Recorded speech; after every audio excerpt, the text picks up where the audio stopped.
The Word of God is alive and powerful, sharper than any two-edged sword, piercing even to the dividing asunder of the soul and spirit, and of the joints and the marrow, and is a critic of the thoughts and intents of the heart. All Scripture is God-breathed and is profitable for doctrine, for reproof, for correction, for instruction in righteousness, that the man of God might be mature, thoroughly equipped unto all good works. Study to show thyself approved unto God, a workman that needeth not to be ashamed, rightly dividing the word of truth. Philippians 4:12, Paul said, I know both how to be abased, and I know to abound. Everywhere and in all things I am instructed both to be full and to be hungry, both to abound and to suffer need. Revelation 20:15, and whosoever was not found written in the book of life was cast into the lake of fire. Revelation 22:12, the Lord Jesus Christ said, and behold, I come quickly, and my reward is with me, to give every man according as his work shall be. 2 Corinthians 1:3-4, Blessed be the God and Father of our Lord Jesus Christ, the Father of mercies and God of all comfort, who comforts us in all our tribulation, that we may be able to comfort those who are in any trouble with the comfort with which we ourselves are comforted by God. 1 Corinthians 2:9, but as it is written, eye has not seen nor ear heard, nor have entered into the heart of man the things which God has prepared for those who love him.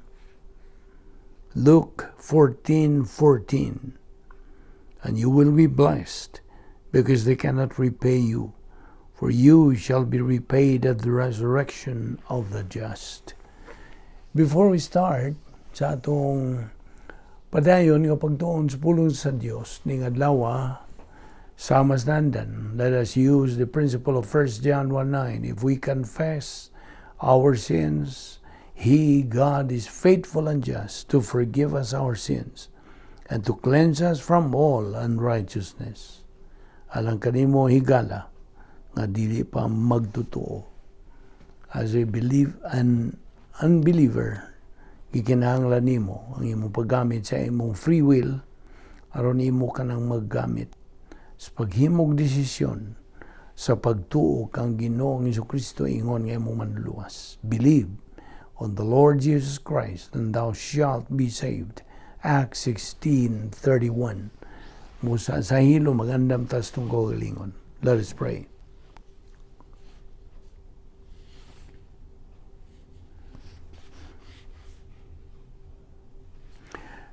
Amahan namong langit no, nagapasalamat kami kanimo ning lain sa nga higayon nga kami magkapadayon sa pagtuon sa imong pulong. Ubani kami karon. Pinagis pagtudlo ka na mos balang Espiritu Santo. Kining tanan namong gipasalamatan sa ngalan ni Ginoong Hesukristo. Amen.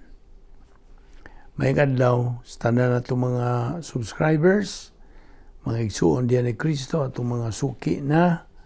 Okay, padayon kita sa atong gibiyaan kagahapon nga topic nga naguluhan og the great power experiment. Okay, atong tapuson kini karong adlaw. Og moto na sa kitag laing pagtulunan og okay, so kung andam ka na ato dayon sugdan. Unas tanan, kitang mga magtotoo dili na taga dinhi sa kalibutan. We are no longer citizens of this world, right? Hinunua kita mga lungsurano na sa langit, tagalangit na kita. Pilipos 3:20. Now, kay kita napili na, we are already elected. We have been elected at the moment of salvation, ang imong kahimtang ingon nga magtotoo, fixed and secure. Okay? Gipahilo na gyud. So, predestination, mao kini ang imong pagkayusa diha ni Kristo hangtod sa hangtod. God, the Holy Spirit's omnipotence, is available to us now. Si Ginoong Jesucristo, mibilin sa gahom sa Espiritu Santo nga ni kanato, the same power nga gipahimuslan ni Ginoong Jesucristo sa iyang unang pag-anhi, first advent, sa iyang hypostatic union nga mao'y nakapahimo niya nga mananaog. That made him a winner. Now get this, kay ang tao produkto ra man gyud sa iyang desisyon. Kana nahug diha sa gitawag og law of volitional responsibility. We can either decide to become winners in life or losers in life. Natin kapilian. Remember, for every decision we make, kita ra man gyud ang manubag. We are the only one accountable, responsible, and answerable for that decision. Asto? Ang kalampusan ug ang kapakyasan sa usa ka magtotoo sa iyang espiritual ng kinabuhi nagaagad lamang sa iyang kabubuton. Does he persistently, consistently study God's Word or ignore it? It's just a product of his decision. Mo na itong isugutan kagahapon, napanatol lang gihapong ilampas diha sa mong panumduman kini mga butanga. Minungdanon kayo kini sila. Hinumdumi pod nga ang matag magtotoo should so live according to God's will, purpose, and plan. How? Again, pinagi sa pagtubo spiritually. 2 Peter 3:18. I hope nahimo na ng second nature diha kanimo. 2 Peter 3:18 says, grow in grace and in the knowledge of our Lord and Savior Jesus Christ. Now, ang divine omnipotence, ang Diyos nun nga pagka-omnipotente sa Godhead, available kini kanatong mga magtotoo. They are available to all believers. Ang Diyos nga Amahan, tungod sa iyang grasya nga pagsangkap, apil na nini ang portfolio of invisible assets. Ang Diyos nga Anak, for perpetuating our life, isangkapan kita sa iyang logistical grace. Ug ang Diyos Espiritu Santo, maoy nag-enable us to reside diha sa sulod sa operational divine sphere. Now, di ba nga kitang mga magtutuo niining katuigan sa simbahan, doon na tayo angay-angay nga pribilehiyo o angay-angay nga mga oportunidad. Kaniya man ta, niining katuigan sa equal privileges and equal opportunities. Mao na nga kitang mga magtutuo, tayo ikapanguliw, wa tayo excuse not to be winners in life. You see? This is a challenge to all of us, believers. Kay God's power is available ngadto sa matag magtutuo niini katuigan sa simbahan. The great power experiment also includes the source of God's power. Ang Diyos ng Espiritu Santo nagapuyo sa matag magtutuo. Lawas sa matag magtuo. His body is the temple of the Holy Spirit. But let us remember, nga ang pagpuno sa Espiritu Santo is one thing, indwelling of the Holy Spirit is another thing. Now, diha sa John 14:23 ug 2 John 9, nagahisgot kini nga ang Dios nga Amahan nagapuyo usab dinhi sa atong lawas. Mga pangutana. What is God's or God the Father's purpose in indwelling us. Unsa may ang tuyo? Magipuy-an man ning atong lawas sa Dios nga Amahan. Tubag, unas tanan, kini may kalabutan sa paghimaya related to the glorification of the protocol plan of God alang sa katuiga simbahan. Ikaduha, gigarantiya kini sa iyang personal nga ministry nganha kanimo ingon nga magtotoo both in time and in the eternal future. Third, it is part of the mystery age doctrine. Unya, unsa man po'y tuyo sa pagpuyo sa Dios nga anak ngani kanato. Ang tubag niini diha sa Juan 14:20, Juan 20:22, Roma 8:10, Galacia 2:20 ug 1 Juan 2:24. Now, atong tubagon to, unsa may tuyo gyud sa Dios nga anak nga nagapuyo sa atong lawas. Tubag, una, to be a sign and a badge of our royalty. Muna ni badge kini nato, diba ilhan. Okay? Ikaduha, a guarantee of life eternal. Garantiyahan na kita sa kinabuhing dayon. Ikatulo, He holds all these escrow blessings. Siya nagagunit niini nga mga escrow blessings. Okay, so unsa naman po karon ang tuyo sa pagpuyo sa Dios Espiritu Santo kanato? Tubag, kini usa ka garantiya nga we are going to receive all the things that God has prepared for us in eternity past. Tanan, atong inheritance, atong mga purong-purong, atong mga kanang accolades, tanan nga mga awards dito. Naana sa Roma 8:11, 1 Corinto 6:19-20, 2 Corinto 6:16. Karon, however, ako kang ingnon din nga, there are times, di magidiklikayan nga, na ipanahon nga kita murag madiskurahi, depressed, frustrated. But this is not an excuse. Tungod kay si Ginoong Kristo, mauman ang nagadasig kanato to move onward. Ingon nga mga sundalo ni Kristo. Nuntan pagyod sa presensya ug sa gahom sa Dios nga Amahan ug sa Dios Espiritu Santo. It is only our spiritual life that motivates us to be alive. Magadasig ka nato, to be energetic, to be enlivened.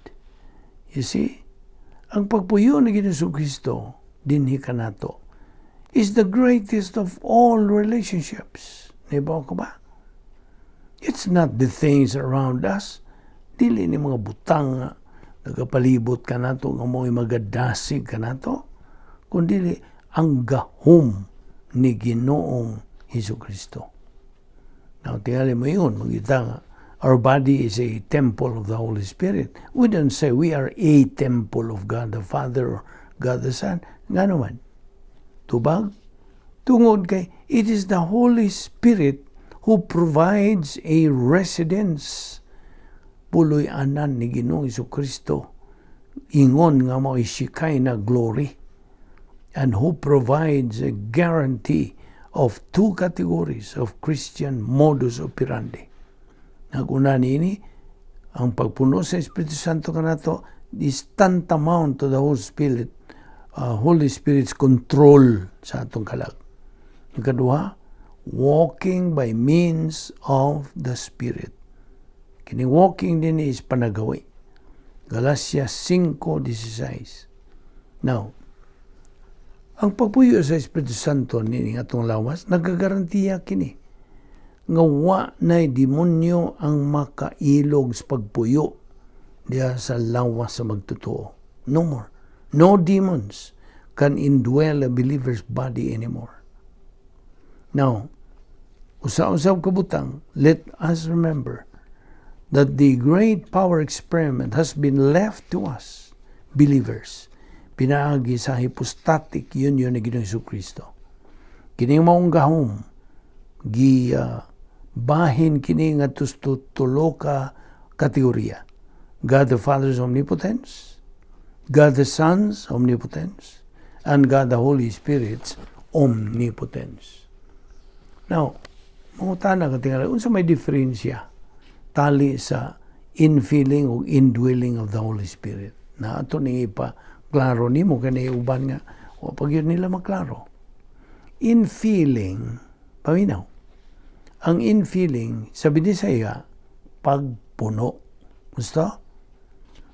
Infilling is the status quo of a believer nga nagapuyo diya sa sulod sa operational divine sphere. O kini temporaryo. So, dili ni permanente ha. The infilling is temporary. Nga naman, sa panahon nga ang magtotoo makasala, out he goes. See? Ato na po siya sa cosmic sphere mo puyo. Kasabot ka. So, infilling is temporary. Now, ang indwelling, unsa may binisaya sa indwelling, pagpuyo. Okay? Ang indwelling, pagpuyo, is what is going to happen sa diha nga usa ka tawo mutuo ni Ginoong Jesucristo nga iyang manluluwas. Mo indwelling. Pagpuyo, mupuyo dayon sa Ginoong Jesucristo diha sa lawas sa maong tawo nga mituo kang Ginoong Jesucristo nga iyang manluluwas. Mao ni permanente. Sabtag na. That's permanent. Kung di na mabakwi, di na makansilar, di na matangtang. So, ang infilling therefore is synonymous to the control of the Holy Spirit. Dosto? This is an experience in our everyday life. Kanabang pagpuno. Samtang ang indwelling, dili ni kasinatian. Dili ni experience siya. Not progressive, and it cannot be improved. Kay kini may tabo man lang ni once and for all. Sabot? So ang indwelling once and for all kana may tabo o dili ni kasinatian. It cannot be improved. Not progressive. Indwelling is permanent. O unsa? This happens once and for all. Pangutana, nga naman nga ang feeling or infilling happens man in every believer's soul. Anong may tabo man? Well, ang issue man God, mao ang kinaiyang makasasala diha sa imong kalag, ingon nga magtotoo. Just as the Holy Spirit's issue is your soul. Kini nagaagad lamang on the real issue nga mao ang imong kabubuton. So that, if there are problems in your life, evaluate your soul. Himo og pagtasal ka ng imong kalag, pangutan na imong kaugalingon. What part of my volition did I use? Positive ba or negative, Paul? If you are negative to the control of the Holy Spirit, then you are quenching. Imong gipawong ang Espiritu Santo. But if you are positive, ka magapuyo sa operational divine sphere. Paminaw, ang imong pagtuon sa pulong sa Dios, listening to the teaching of doctrine would be useless and in vain kung wa ka magapuyo diya sa sulod sa operational divine sphere. This is very critical. Kita nimo. Therefore, naay atong panginahanglan, there's a need to follow the proper procedure, protocol, by first of all, rebounding. Ato isugid tanan itong mga sala. Mao ni una nga problem-solving device. Gusto? Hinomdumi, ang Espiritu Santo will never get out of your body anymore. Dili na siya mo hawa after you have believed in Jesus Christ as Savior. Walay sala ang makatangtang niya na from your body. No sin can drive away the Holy Spirit from your body. Thus, try to ponder on what God has done to your life after you became a believer. Una-una, consider those things. Now, ang pagpuyo ni Ginoong Kristo diha sa atong lawas, perpetual status ni, not related to our experience. Ang atong paghimaya, the glorification of the Lord Jesus Christ in our bodies, is the ultimate experience of the protocol plan of God. Okay, maximum glorification of God naman na. Si Ginoong Kristo mupuyo ug nagapuyo din sa atong lawas. No question about it. But the question is He at home in our bodies?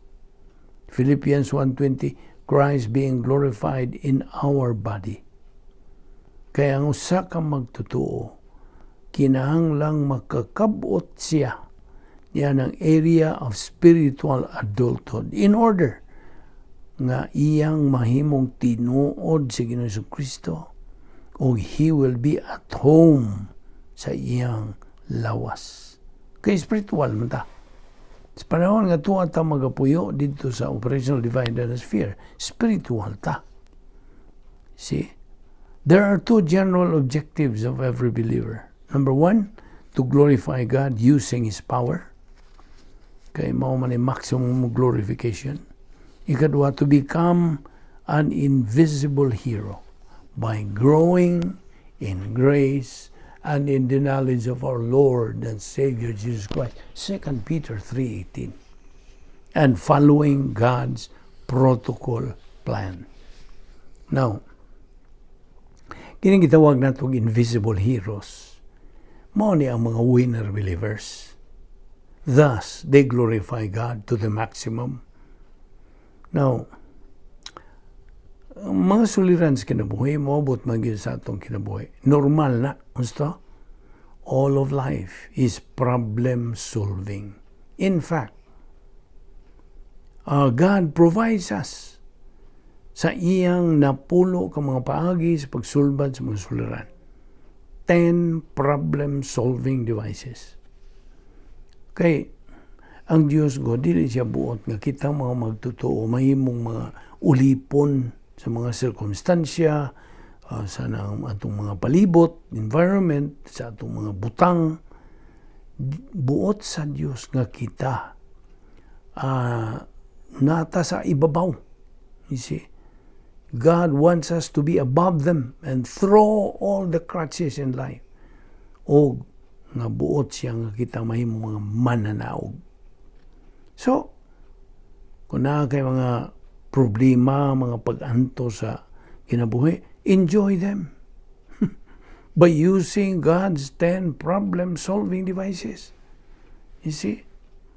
Kaya huwag ka nining 10 problem-solving devices yung sa may magamit. So, you consider the problems and sufferings nga hassle gyud sa imong kinabuhi. You see? Mao na nga if you want that your problems and sufferings in this life kanang magkadasi kanimo sa pagsibog nga to advance in your spiritual life, enjoy them now. In fact, enjoy them because in heaven there is no more problem and suffering. No more. Gamita kanang mga pagsangkap sa Dios nga napulo ka mga paagi sa pagsulbad sa mga suliran. Hinumdumi ang mga gahom nga kitang mga magtotoo can avail God's omnipotence o ang pulong sa Dios. Now, unsa man gyud paminaragon na ako ipangutana nimo, unsa man ang mga general objectives sa matag magtotoo? sa iyang kinabuhi. Una, to execute the protocol plan of God, thus glorifying God.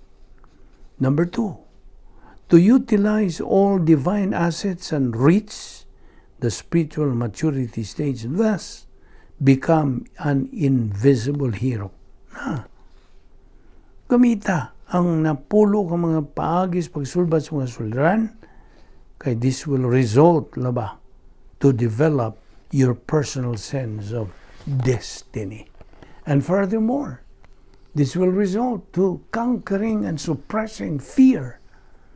Kung ikaw may kalagmitan nga murag dali ra kang mataranta, mapraning sa kanang mahadlukan, you see? Yeah. Ni ay open secret nga gihatag sa Dios kanato. We can conquer and suppress fear. Conclusion to great power experiment. Na one hand, nata sa conclusion. Nagapuyo kita ni ining katuigan sa simbahan, at the same time, kini ang katuigan sa angay-angay pribilehiyo, angay mga oportunidad. At the same time, niagyapon kita sa katuigan sa apostasiya. Age of apostasy. So we are provided by God this very power na itong nakatunan gikan ni doktrina sa great power experiment. Inumdumi. Gimanduan kita sa pagkabot ni ining stage of pleroma. Kining pleroma, this is a life beyond gnosis. Labaw pa. And nga ikaw mahimong invisible hero, kini mao ang nga diin imo nang mahimaya ang Dios to the maximum. Now, take note of the protocol plan of God, which we believers are to execute samtang niya pa kita sa kaduhang bahin sa plano sa Dios. Also remember to be doer of the word, not only hearer. Kaya nga naman, to be only a hearer is to be a loser believer, while to be a doer of the word is to be winner believer. It's a matter of choice. God respects your volition. Dinhin naman ang atong pagtuki, paghisgot ni ining doktrina sa the great power experiment. Mag-ampo ta. Amahan namong langit, no, nagpasalamat kami kanimo nining laing higayon sa among pagpakigambitay kanimo sa imong mga pulong. Salamat o Dios. Ning grasya nga among ipahimuslan, grasya ang makakaton pa kami dugang nga kamatuoran, pinagis pagtudlo ka namo sa balaang Espiritu Santo. Dada kami pagbalik ugma dinhi, aron kami makapadayon nining among spiritual momentum. Kining tanan among ipasalamatan sa ngalan ni Ginoong Hesukristo. Amen.